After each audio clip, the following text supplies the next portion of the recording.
So if you have a problem with your boss or a fellow colleague at work and you're looking to try and solve it, you can do that not just in the boardroom. My guest today, Julian Szumowski, welcome Julian. Hello. Has brought something quite extraordinary to the business world.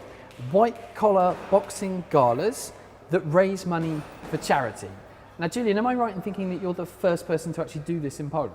I am the first and practically the only at the moment. There have been attempts at creating white collar boxing galas, but I've organised over 7 galas that have raised over 700,000 złoty. We've had mayors of big cities fight. I've had the Vice Minister of Sport. I've even had a famous priest fight in the ring behind us. Did he win?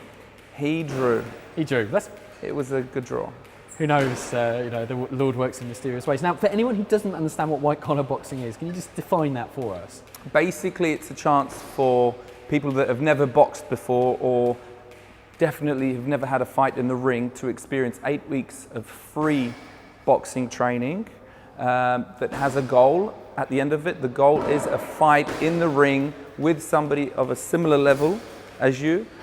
In front of 300, 400 people. Now, white collar boxing is a new thing that you brought into Poland, essentially, but it's huge internationally. What countries is white collar boxing going on right now? The first gala I organised was in 2015, so in a couple of months it will be the 4th anniversary of the first gala. In England, these things are massive. In England, over 50,000 people have taken part in ultra white collar boxing galas, which is the most popular organisation in the world. So they've had 50,000 people take part in this. In Poland we've had 100, 150. We're just at the beginning. Okay, now tell me, because you've got a fantastic English accent, but your name Julian Szumowski sounds pretty Polish to me. How is it you've come by this wonderful? So I lived in England as a child and then in Australia later on. My dad moved around the world as a diplomat, so as his child I was obliged to follow him. Yeah, and so you're kind of, are you Polish? Do you consider so yourself? I would say I'm more Polish than I've ever been. I think at the age of 18 I had lived more in English-speaking countries than in Polish ones, so my mentality was definitely more Western, but now after living in Poland for the last 10 years, I think I'm more Polish than ever. I'd say I'm bilingual, but I consider myself Polish. What kind of charities are you helping through these So galas? we've helped many different ones. The first one we did, we helped heart surgery in Poznań. Then at the National Stadium during the second gala we helped Fundacja Akogo, which helps people in comas. The third one was cancer. The fourth one was Szlachetna Paczka, so helping poor people. The fifth one was disabled people. But the sixth and seventh one and what we want to do in the future is focus on cancer charities. And why is it you're selecting those charities? Is there you just sort of pick one that you know, or? It was a matter of cooperating and finding the right one at the right time, something that people would feel close to their hearts. Now, Julian, I've done a bit of boxing, and I know that it's a tremendously demanding sport in terms of the training just being so Absolutely, exhausting. yeah. You're taking people who are normally in like pretty bad condition. I wouldn't say people, we've had people that have been in bad condition, but for anybody to sign up, he has to have the confidence that he will be okay in that ring. So I think if I look at the people that have joined us during the galas, they've had a mix of certain traits. Like they've all been quite brave. You've got to be brave to sign up for this. But they've also had empathy. So they've also had the need to help other people. On the night they become heroes. Whether they win or lose, they've all raised money for charity. They've become very fit during the 8 weeks of training. So what they're actually doing is they're doing something good for their health. They're doing something good for society in terms of raising money for cancer. And they also get to become a hero on the night. Now you mentioned some of the different kind of professions. I wonder what kind of nationalities have you had in these fights? What nationalities? We've had English guys, we've had Americans, we've had Indians, we had a Spaniard take part in the first gala. What I like to look at when I look at the fighters is I look at the professions. So I don't divide them by nationalities. I divide them by what they do on a daily job. So we've had a lot of lawyers, entrepreneurs, managers, chefs, people in logistics, all people from all parts of life. And how much weight has been lost? How much was the most amount of weight lost in the space of those 8 weeks? I think Craig Smith was a gentleman. He kind of knew he was going to be boxing. He made the decision a couple of months before the gala. So he was one of the best examples of that boxing match motivating him to lose a lot of weight. I'm pretty sure he'd lost about 15 or 20 kilograms in the 6 months before the gala. Whoa. During the 8 weeks itself, I've had people lose 4 or 5 kilos. So we had an individual at the last gala who, when he decided to take part in this, he stopped drinking from the 1st of January, together with his friend who was a fellow comedian. These guys perform in front of thousands of people. And in 4 months, he lost about 10 kilograms. And what I'm really happy to see is that he's continued his boxing training. And it doesn't look like he's going to pile those pounds on. He feels fantastic. And I think boxing has become a part of his weekly routine, I'd say. It's kind of ironic, isn't it? You think of box as being a, pretty thuggish sport, people just bashing each other, and you've got these intelligent business people, comedians, people from all sorts of intellectual branches. Absolutely. Do they really go together? It's my goal to show that they do, and the 7 galas have proved that they do. I show boxing as a sport that every man really has a responsibility to be able to do. It's not just a matter of getting fit and feeling great, but also having the confidence that if there is any danger around you or any close ones, you're able to handle yourself. I think any man out there has the responsibility to be able to protect himself and the people around him. But at the gala, the fights are safe. They wear headgear, they wear big gloves, and above all, it's an amazing emotional journey for them throughout the 8 weeks and throughout the gala itself. They become heroes on the night. It's very interesting. You talk about men a lot. I just wanted to have women. We've never had any women, but I've always looked. I'm looking for some girls to fight in the next gala. The biggest challenge is that when I have a group of 10, 12 men, I'm able to match them up well. But if I've only got 2 girls, then they're kind of destined for each other, and I wouldn't want to put somebody against somebody who doesn't have a chance with them. So I'm hoping that at the next gala we'll be able to have more girls. So you're talking about sort of height and weight and things I think like the weight issue is important, but above all, it's the skill issue, and that the sparring sessions that they have are even. I don't want to see somebody get totally dominated in the ring. It's very important for us that the fights are fair. Now, I was kind of joking at the start about having an enmity with your boss or a colleague or some kind of, I don't know, with another company. Yeah. Are some people inspired by it? Absolutely they are. We've had companies buy tables and support their fighter, but I've never had a gala where a boss fought against his employee. I'd love to see that. I think when it's for charity, or I'd love to see a company versus another company. I think it's just a matter of time.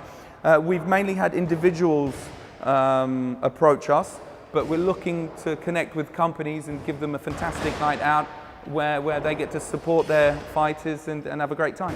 So what does the actual matches look like? 3 rounds or 3 minutes? 3 2-minute rounds. 2 minutes. They prepare for 8 weeks. They choose their favourite song. Have you ever thought about what song you would like to enter the ring in? We have LED screens. It looks like a professional gala. I've seen professional boxers tell me that they wouldn't mind fighting at a gala like the white collar boxing ones that we've had here. Now imagine that the nerves before the matches start to rise up because they've got the pressure of fighting. People don't eat on the day. Some people react to the fight differently.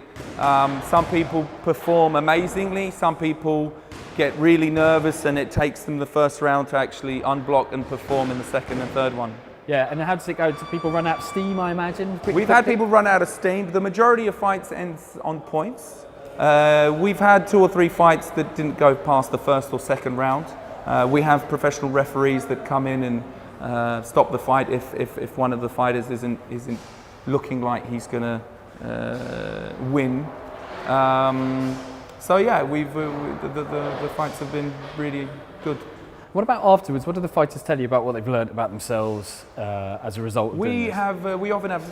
If the fight is really good, we give them a chance to say a couple of things, especially if they've raised a lot of money. So we like to underline that, this fighter might have not won, but he's raised so much money that he's a winner. All of them are winners. But a lot of the fighters, after they have a fight, they go for a drink together. So they become friends. A lot of people have done business between each other after the gala. So it's an amazingly bonding experience. Those groups, I still see them We communicate throughout Facebook groups, so I still see that a lot of them are training together now, doing business with each other, become friends for life. So you want to take this now and just sort of grow it around Poland? What's your ambition? Absolutely, yeah. These last couple of weeks I've been traveling around Poland to see which cities we're going to do it in, but the plan is definite expansion.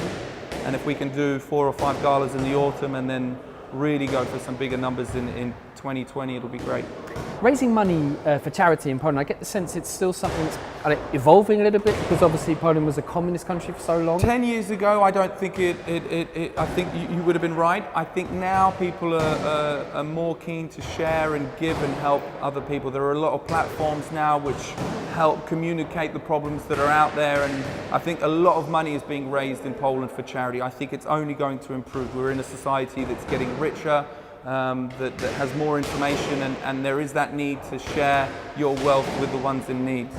So if I was thinking about doing this, what would I need to decide? What would you say to me before I said yes? I would say to you, start training as soon as you can to be in shape.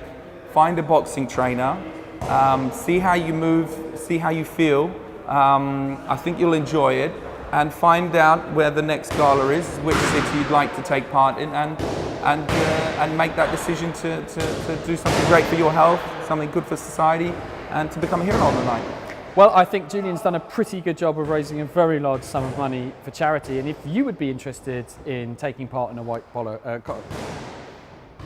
Well, I think Julian's done a pretty good job of raising a very large sum of money for charity, and if you would be interested in resolving your workplace difference, or perhaps having some friendly competition with another company, or even just raising money for a good cause, then I think you know who to get in contact with.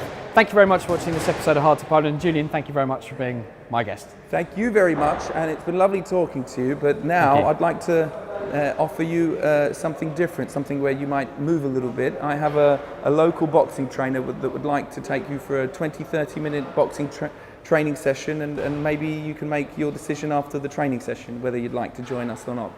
I can't really say no. Who is it? Is it that guy over there? It is Trener Michalik. He's in the ring waiting for you. Okay, let's do this. Let's do it, mate. Well, why not? Thank you, Julian. I had to accept that. So here we go. Okay, well, I'm not going to lie, I'm getting slightly more nervous as time goes on. Can you smell the lovely odour? Sweat and blood is what you will be. But it's not mine. It's not yours, and it's not yours yet. But listen, I've got some fantastic shorts for you from the previous galas. This is an edition from 2019 that some of the fighters took part in, and these are all the partners that we had. Plus, you get an edition from it's an M size. A shirt, a 2016 version where we were actually raising money for Szlachetna Paczka at the time. Okay, so these are the things that the boxing, they're not going in their own clothes, they're going... No, you get to train in that, and here are the hand wraps as well. The trainer will show you how to put them on so that you don't hurt your hands while hitting the heavy bags. He should be worried about me hurting him. Yeah, we'll see. Huh? All right, let's go. I can't wait to see you in the ring, and I have the perfect person that will introduce you to a bit of boxing. His name is Paweł Michalik, a very well-known boxing trainer and a rapper at Legia Warsaw Fight Club.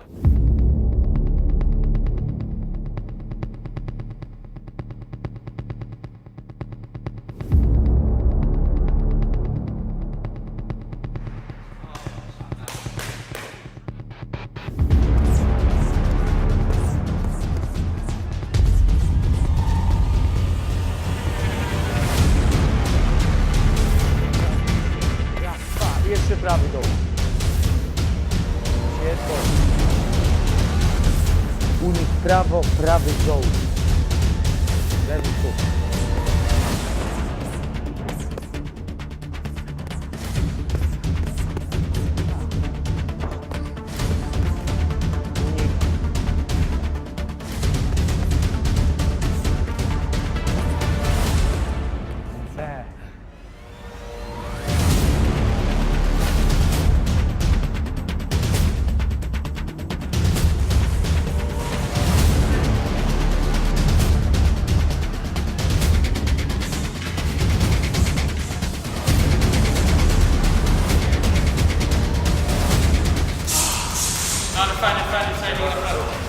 Jackie.